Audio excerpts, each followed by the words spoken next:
কেমন সুন্দর কাশফুল। কিছু কিছু কাশফুল কিন্তু এখনো গঙ্গার ধারে আছে।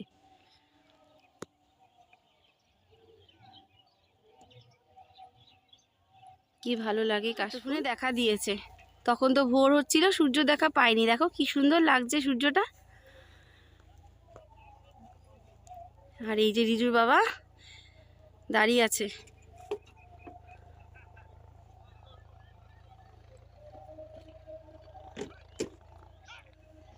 চারিদিকে কি সুন্দর সবুজ গাছপালা লাগিয়েছে। দেখো রসুন গাছ, সর্ষে গাছ, পালং শাক গাছ,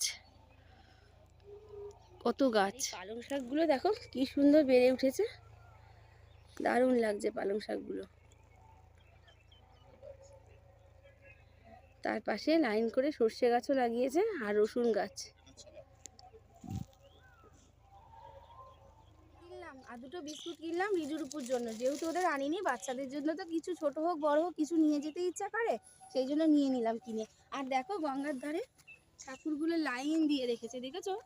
এখানে এই ঠাকুরগুলো জলেই ভিজে যাবে বা যাই হোক, গঙ্গায় তো এখন বিসর্জন দেওয়া যায় না। ভালোই করেছে, যেহেতু গঙ্গা দূষণ হয় সেই জন্য এখানে জলে ভিজে ভিজেই ঠাকুরগুলো গলে যাবে, সেই জন্য লাইন দিয়ে রেখেছে। সমস্ত রকমের রাধা কৃষ্ণ গৌর নিতাই হরেক রকম ঠাকুর। আর গঙ্গার ধারে করেছে দেখো পিকনিক স্পট। এই শীতকালে ডিসেম্বর জানুয়ারি মাসে না ভোর পিকনিক হয়, সেই জন্য একটা পিকনিক স্পট করেছে। অবশ্যই এখানে একটা কিছু টাকা পে করতে হয়, তারপরে এর ভিতরে গিয়ে আমরা পিকনিক করতে পারবো। সেই জন্য একটু দেখছিলাম পিকনিক স্পটটা বেশ সুন্দর করেছে। এখানে আগে জঙ্গল ছিল, কলা বাগান, অনেক গাছগাছালি ছিল, সেগুলো পরিষ্কার করেছে। পরিষ্কার করে গাছ লাগিয়েছে, ভালোই হয়েছে। দেখি একদিন বাচ্চা কাচ্চা নিয়ে যদি আসতে পারি। মূলো খেতে, মূলো বাগান দেখেছো কত সুন্দর মূলো হয়েছে। আমি যা দেখছি তাই যেন আমার অবাক লাগছে। আসলে আমি তো গ্রাম থেকে অনেকটাই দূরে থাকি, কারণ আমাদের আশেপাশে এরকম বাগান নেই, সেই জন্য আমার কাছে না এগুলো সব নতুনত্ব লাগছে। আর আমি যত দেখছি তত অবাক হয়ে যাচ্ছে, সব কিছু ক্যামেরা বন্দি করছি আর তোমাদেরকে শেয়ার করছি। এত ভালো লাগছে।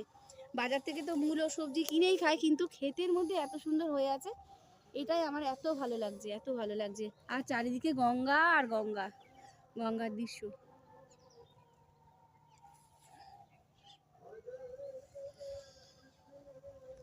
সকাল সকাল আমরা কিন্তু হাজবেন্ড ওয়াইফ মিলে ঘুরে আসলাম গঙ্গার ধার থেকে। আর আজকে একটা আমার কাছে বিশেষ দিন। সেই বিশেষ দিনটা কি দিন সেটা অবশ্যই শেয়ার করব। আর দেখো রান্নাঘরে চলে এসেছি। কাশি হয়েছে, রিজুর কাশি হয়েছে, আমার হয়েছে। তার জন্য কি করব, ঠান্ডা লেগেছে। বাসক পাতা, বাড়ির বাসক পাতা, এখানে গোলমরিচ, যষ্টি মধু, আদা, তেজপাতা, লবঙ্গ সমস্ত কিছু দিয়ে না একটা পাচন তৈরি করছি। অবশ্যই তুলসী পাতা দিয়েছি, আর দিয়েছি এর মধ্যে একটুখানি লাল মিশ্রি দিয়েছি, দুলালের তাল মিশ্রি, সেই ছোটোবেলার দুলালের তাল মিশ্রি, সেটা দিয়েছি। এটা অবশ্যই মা পাঠিয়েছে দুলালের তাল মিশ্রিটা।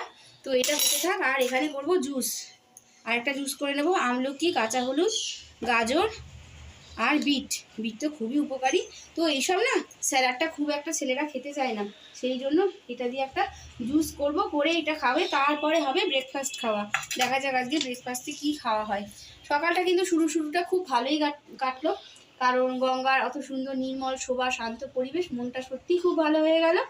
আর আশেপাশে দেখলে তো কত জায়গা জমি, আমার খুব ভালো লাগলো। তো এগুলো করে নিই ঝটপট করে করে নিই, কারণ শীতকালে যত ঝটপট কাজ করবো না গা তত গরম হবে। নিতিয়ে নিতিয়ে কাজ করলে হাত পা ঠান্ডা হয়ে যাচ্ছে। আর ট্যাঙ্কির জল, ওরে বাবা, জল না তো মনে হচ্ছে বরফ বরফ বরফ। যদিও ঠান্ডাটা সেইভাবে পড়েনি, কিন্তু আরও তো বাকি অনেক দিন বাকি আছে ঠান্ডার। তাহলে করে খেতে চাচ্ছে না, সেই জন্য এখানে গাছ থেকে কারি পাতা তুলে আনলাম, বাদাম ভেজে রেখেছি, ডিমের ভুজিয়া করে রেখেছি, একটু আলু ভাজবো। এইসব দিয়ে একটু আলু ভাজার সাথে মুড়ি দিয়ে মেখে খাওয়া হবে। আজকে এইভাবে ব্রেকফাস্টটা খাওয়া হবে চটজলদি। এরকম খেতেও কিন্তু ভালো লাগে মাঝে মাঝে, তাই না? প্রত্যেকদিন লুচি পরোটা, রুটি এসব ভালো লাগে। যদিও আমাদের বাড়িতে লুচি পরোটা হয় না বললেই চলে, তো রুটি একদিন হয়ে যায়, সেই জন্য একটু এইভাবে খাওয়ার চেষ্টা করলাম মুড়ি দিয়ে। মুড়িটা খাওয়াই হয় না, কিন্তু এইভাবে যদি সুন্দর করে দিই না, তাহলে মুড়িটা খেতেও ভালো লাগবে। আর মুড়ি ভাজা, আলু দিয়ে, ডিম, কারি পাতা সমস্ত কিছু দিয়ে, আর বাদাম, বুঝছো তো? এবার সবাইকে দিয়ে দেবো। গরম গরম না খেলে কিন্তু মুড়িগুলো একদম চুপসে যাবে। মুড়ি খাওয়ার পিকনিক করছি, ছোটোখাটো পিকনিক। আর রোদে এইসব খাওয়ার মজাই আলাদা। ওদিকে ভাত বসিয়ে এসছি, আর বসে বসে মুড়ি খাচ্ছি। রিজু, কেমন খাওয়াটা হয়েছে? ব্রেকফাস্টটা কেমন হয়েছে? সেই হয়েছে, বলছে দারুণ হয়েছে খেতে। আর রিজুর বাবা খেতে খেতে চলে গেছে, ভিডিও করছে। অলমোস্ট ফিনিশড, আমাদের সবারও ফিনিশড, কিন্তু দারুণ খেলাম কিন্তু আজকের এই মুড়ি দিয়ে ব্রেকফাস্টটা। তোমরাও খাবে আর ছাদে বসে বসে গল্প করবে, এনজয় করতে করতে, দারুণ লাগবে। কিন্তু ঘরে ঠান্ডা লাগবে, সেই জন্য ভাবলাম এই ছাদের রোদটাও পোয়া পিছিয়ে লাগবে, ব্যথাটাও একটু কমবে, আর মুড়িটাও খাওয়া হয়ে যাবে। ওদিকে ভাতটা হচ্ছে হোক, তারপরে রান্নাবান্নার ব্যবস্থা করবো। 10টা বাজে। এখন না মাথায় মেহেন্দি দেবো। কালকে মেহেন্দি গরম জলে ভিজিয়ে রেখেছিলাম, একটা ডিম দিয়েছি, মানে ডিমের কুসুমটা দিয়েছি। এবার দেবো ভিটামিন ই একটা ক্যাপসুল। এই ক্যাপসুলটা পুরো দিয়ে দেবো। এখানে অ্যালোভেরা জেল আছে, অ্যালোভেরা জেল দেবো। যদিও আমার গাছে কিন্তু অনেক অ্যালোভেরা হয়ে আছে, কিন্তু এখন এই জেলটাই ব্যবহার করবো। আর দেবো তেল দিয়ে ঝটপট করে মাথায় দিয়ে দেবো, কারণ 10টা বাজে, মাথায় রাখতে হবে অন্তত 2 ঘন্টা। আর শীতকাল বুঝতেই পারছো, মাথাটা টানবে না, সেই জন্য। আর এর মধ্যে একটু কফিও দিয়ে নিয়েছি কালার হওয়ার জন্য। পুরো ক্যাপসুলটা দিয়ে দিলাম। এটাও জেল জেল মতো, ক্যাপসুলটা পুরো জেলের মতো। এখানে এতগুলো ক্যাপসুল আছে, যখন দিই মাথায় একটা করে নিয়ে নিই। বড়ি ভাঙা দিয়ে ছোলা পালং শাক, দারুণ লাগে এই ছোলা পালং শাক আমার আর রিজুর খুব ভালো লাগে, আর শ্বশুরমশাইরও খুব ভালো লাগে, মানে এই বাড়ির বাবারও খুব ভালো লাগে। আর এখানে করে নিয়েছি চিকেন কষা, এটার নাম হচ্ছে চিকেন লাবাবদার। আজকে কি কি মশলা দিয়েছি সেগুলো শেয়ার করব না, কারণ আগের ভিডিওতে অনেকবার শেয়ার করেছি। এটা হয়েছে, আর এটা ছিল চিংড়ি মাছ দিয়ে ভর্তা বাটা ধনে পাতা। আর এই যে আমার পাখির জন্য ডিম সিদ্ধ করে রেখেছি, ওদের আজকে ডিম সিদ্ধ দিয়ে ভাতটা দেবো। রান্না বান্না কমপ্লিট হলো, কমপ্লিট, সমস্ত কাজ সারা।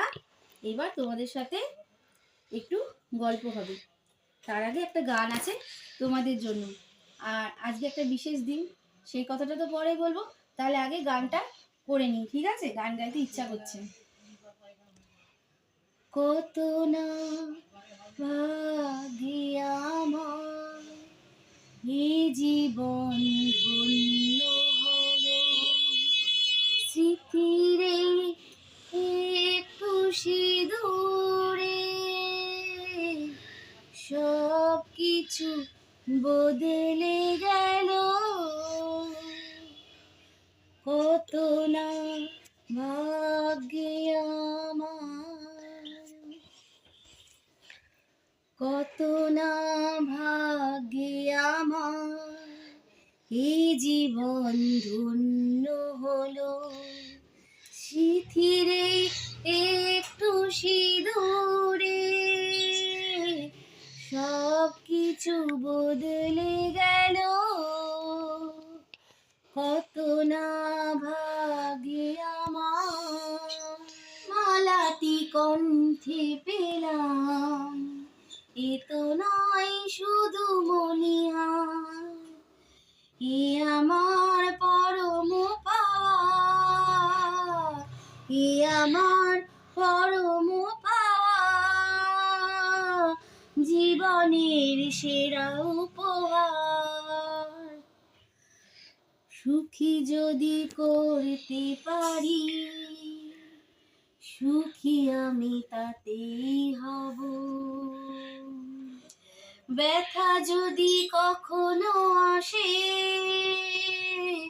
সে ব্যথাকে একাই লব। দিদিও ভগবান সুভাশিস মাথায় ঢেলো, স্মৃতিরে একটু সিঁদুরে সব কিছু বদলে গেল। কত না ভাগ্যে আমার এ জীবন ধন্য হলো, একটু সিঁদুরে সব কিছু বদলে গেল। যদি করতে পারি, সুখী আমি তাতেই হব। ব্যথা যদি কখনো আসে, ব্যথা যদি কখনো আসে, সে ব্যথাকে একাই লব, শক্তি দিও ভগবান, শুভাশিসে মাথায় ঢেলো, স্মৃতিরে একটু সিঁদুরে সব কিছু বদলে গেল, কত না ভাগ্যে আমার। এই গানটার মধ্যে দিয়ে কিন্তু বুঝতে পেরে গেছো আজকের দিনটা কেন বিশেষ, আমার কাছে কেন বিশেষ দিন। হ্যাঁ, আজকে আমার বিবাহবার্ষিকী, 30তম বিবাহবার্ষিকী আজকে আমার পূর্ণ হয়ে গেল। এতগুলো বছর একসাথে হাত ধরে সুখে দুঃখে মান অভিমানে কষ্টে সমস্ত কিছু উতরে কিন্তু একসাথে পার হয়ে গেছি। এতগুলো বছর পার করে চলে আসলাম, আজ 23টা বছর। আমার মনটা চোখটা ভারী হয়ে যাচ্ছে আনন্দে। ফ্রেন্ডসরা অবশ্যই অবশ্যই ভগবানের কাছে প্রার্থনা করো যেন বিগত দিন আগামী দিনগুলো এইভাবে সুখে দুঃখে স্বামী সন্তান সকলকে নিয়ে যেন এইভাবে হেসে খেলে দিনগুলো যেন পার করে দিয়ে যেতে পারি, আর কিচ্ছু চাই না। এইভাবে যেন দিনগুলো পার হয়ে যায় আস্তে আস্তে, বাধা না হয়ে দাঁড়ায়। সব বাধা পেরিয়ে যেন আমরা দুজনে মিলে একসাথে অতিক্রম করতে পারি, এই সন্তানদের মানুষ করতে পারি, সন্তানদের নিয়ে পথ চলতে পারি, এগিয়ে যেতে পারি। শুধু তোমরা আমার ভগবানের কাছে এইটুকু প্রার্থনা করো আমার জন্য। তোমরা আমার কিন্তু আপনজনের থেকেও আজ আপনজন। সুখ দুঃখ যে কোনো সমস্যার কথা সমস্ত কিছু আজ তোমাদেরকে শেয়ার করি সবার আগে, বিশ্বাস করো। হ্যাঁ, সবার আগে। অনেক কথা হয়তো মাকেও বলি না, নিজের বোনকেও বলি না, কিন্তু হ্যাঁ ভিডিওর মাধ্যমে তো অবশ্যই জানতে পারি, কিন্তু সেই কথাগুলো আগে তোমাদেরকেই শেয়ার করি। এই জীবনটা বিশেষ দিন কেন আমার কাছে না, মানে আমার মনে হয় প্রত্যেকের কাছেই বিশেষ দিন। কারণ প্রথমে মেয়ে ছিলাম, তারপর স্ত্রী, তারপর মা হওয়ার সৌভাগ্য কিন্তু হয়েছে, তাই না? সেই জন্য এই বিবাহবার্ষিকীর দিনটা কিন্তু অবশ্যই অবশ্যই আমার কাছে বিশেষ দিন। আমার মনে হয় তোমাদের কাছেও একটা বিশেষ দিন, তাই না? আমরা ভালো শাড়ি গয়না বা সেলিব্রেট করি না কেন, কেক কাটি না কেন, এই শাখা পলা সিঁদুরটাই কিন্তু অনেক যথেষ্ট আমাদের এই, তাই না? একটা বিবাহিত জীবনে এর অবদান কিন্তু আমরা ভুলতে পারবো না, শাখা সিঁদুরের অবদান কখনো ভুলতে পারবো না। মা বাবা যখন বিয়ে দেয়, যখন মন্ত্র উচ্চারণের সাথে সাথে সেই স্মৃতিতে সিঁদুরদান অনুষ্ঠানটা হয় না, তখন সকলের কিন্তু চোখে জল চলে আসে। ওই সিঁদুরদানের মধ্যে দিয়ে কিন্তু একটা মেয়ের লাইফ পরিবর্তন হয়ে যায়, তার চেহারার পরিবর্তন হয়ে যায়। শাড়ি পরার মধ্যে একটা অন্য অনুভূতি লুকিয়ে আছে, তাই না? এটা বলতে পারো স্ত্রীদের বা মাদের একটা ইউনিফর্ম বলতে পারো। যেমন ডাক্তারদের ইউনিফর্ম, পুলিশ যারা মিলিটারিতে চাকরি করে, যারা পাইলট, যারা প্লেন চালায় পাইলট, আর